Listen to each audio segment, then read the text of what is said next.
The room was loud, confident voices, fast decisions, people talking over each other like control belonged to whoever spoke the loudest, screens glowing, charts open, egos louder than logic. No one noticed the door, not at first. It opened quietly, no dramatic sound, no announcement, just a small shift in the air. A man stepped in, simple uniform, delivery box in his hands. Nothing about him stood out. And that was the problem, one executive said, barely glancing up. Delivery, the man replied, flat tone, no emotion, leave it there. A hand waved, dismissive, like swatting away something unimportant. A few chuckles followed, soft, but sharp enough. The man nodded. Of course he walked in, slow, steady, controlled, not rushed, not hesitant, just precise. But he didn't stop near the door. He kept going. One of them looked up again, brows tightening. Hey, you can just too late. The box touched the table, right in the center, right where decisions were made. Silence started spreading, slow at first, then all at once, because placement matters. And he placed himself exactly where he wasn't supposed to be. Then he pulled the chair back. The sound echoed louder than it should have, and he sat down. No hesitation, no permission, just sat. The room froze. What are you doing? A voice snapped, sharp, annoyed, used to being about. The man looked up, calm eyes, unshaken, waiting for what? A pause. He leaned back slightly. But this moment, confusion, real confusion, the kind people feel when control slips and they don't understand how. Listen, another executive said, standing halfway. You're clearly lost. Drop the box and get out. The man tilted his head, studying him like a problem already solved. Simple, clean, final. That one word did more damage than shouting ever could, because it wasn't emotional, it wasn't defensive, it was certain. You don't say no here, the executive snapped. The man's eyes didn't move. That sounds like a bigger problem than me. Silence. Tighter now, uncomfortable. The door opened again. Fast. An assistant rushed in, tablet in hand. Mid-sentence fans were about to. Everything changed in her expression. Recognition, shock, respect. The room noticed. What? Someone asked. She didn't answer immediately, didn't look at them. Only him, Mr. Carter. Her voice shifted, professional, careful. We weren't expecting you this early. The room dropped into complete silence. Not confusion anymore. Realization, trying to catch up. Who? Someone whispered. The man Marcus Carter rested his hands on the table. Come unbothered. Now you're asking the right question. No one laughed this time. The assistant stepped forward quickly, placed a folder in front of him. They're ready, she said. One executive asked. Marcus opened the folder slowly. Didn't rush, didn't explain. They're the reason you still have jobs. That landed hard. The door opened again. This time, board members entered.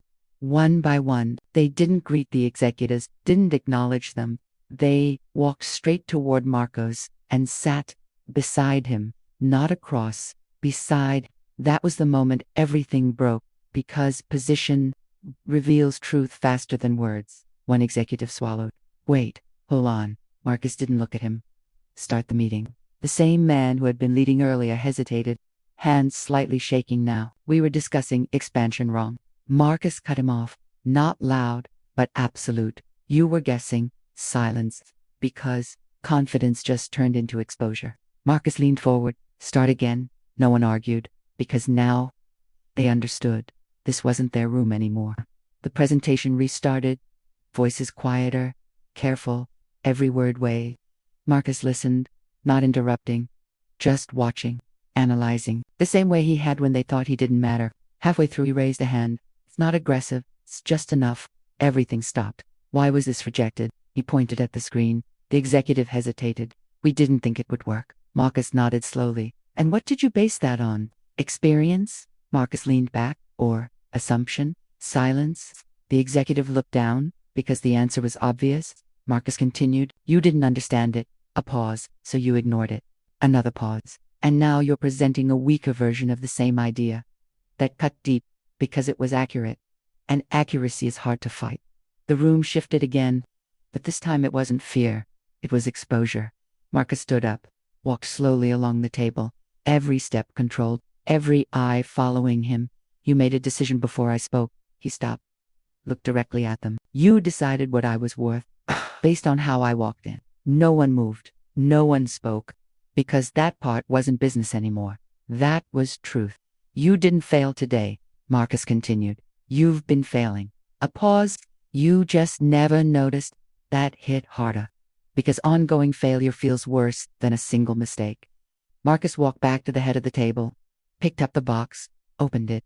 Inside documents, contracts, ownership papers. He placed them down, flat, clear. This company changed ownership this morning. Silence exploded inside their minds, not outside, because no one could speak. You're looking at it. Marcus sat back down, calm/controlled, like he had always been there. Because in reality, he had, just not in a way they could see. You had one job, he said. A pause. To recognize value. Another pause. You failed before the meeting even started. The weight of that sentence crushed the room. Because it was true. Before data, before strategy, before numbers, they failed at something simpler. Respect. Marcus leaned forward. You don't lose companies because of bad decisions. A pause. You lose them because of blind ones. That line stayed heavy, permanent. He stood up again. Final, this time. This meeting is over. No one argued, because no one had the position to. Marcus walked toward the door. A pause, or you can repeat it somewhere else. Another pause, but you won't repeat it here. The message was clear. Change or leave. Marcus opened the door, stepped out, and this time no one laughed. No one dismissed him. No one looked away, because now they weren't seeing a delivery driver. They were seeing the moment. Everything changed.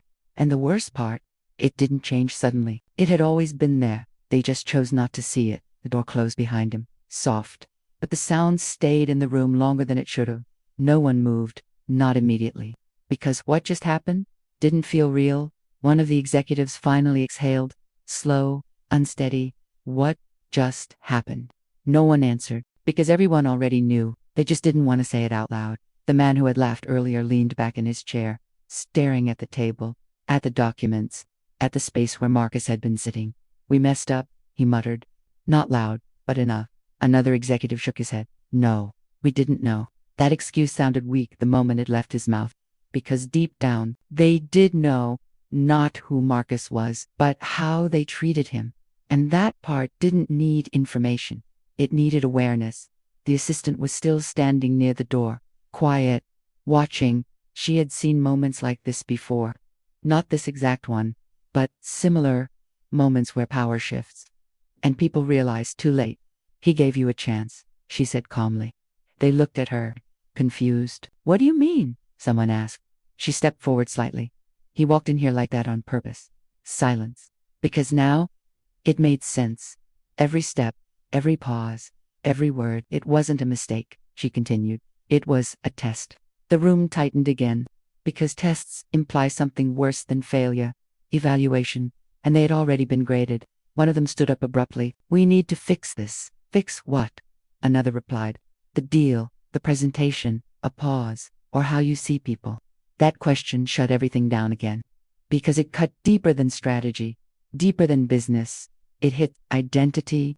Meanwhile, outside the room, Marcus didn't stop walking.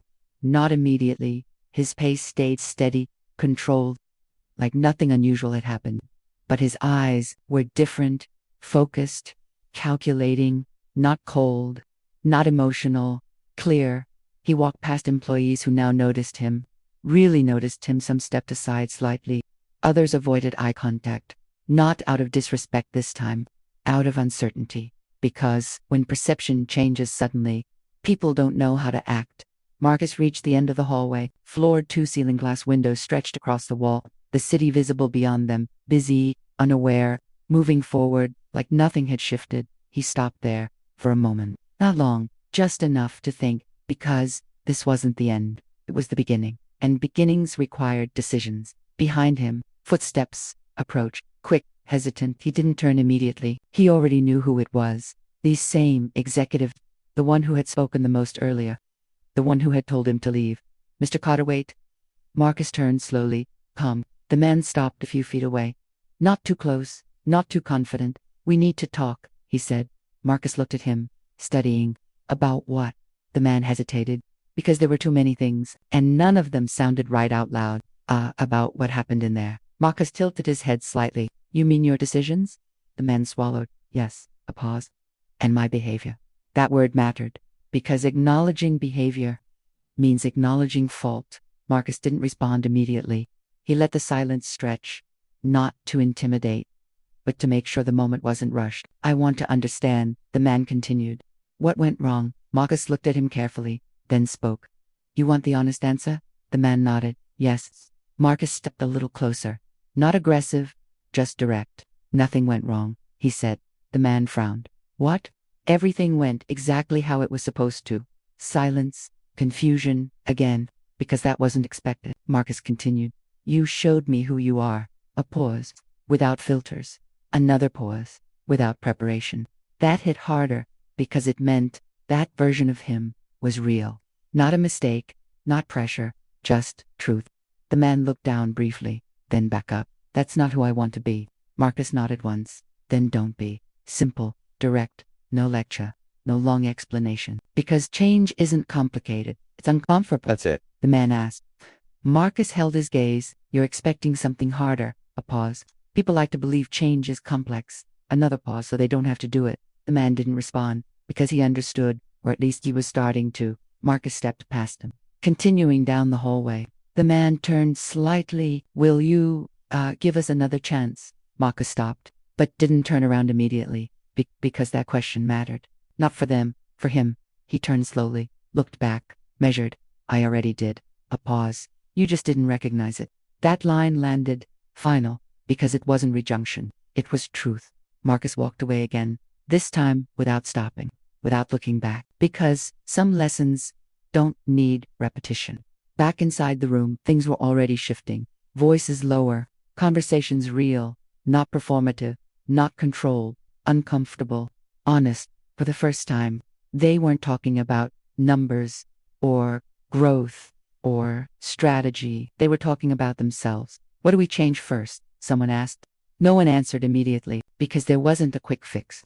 There wasn't a single solution. There was only awareness. And awareness changes everything slowly.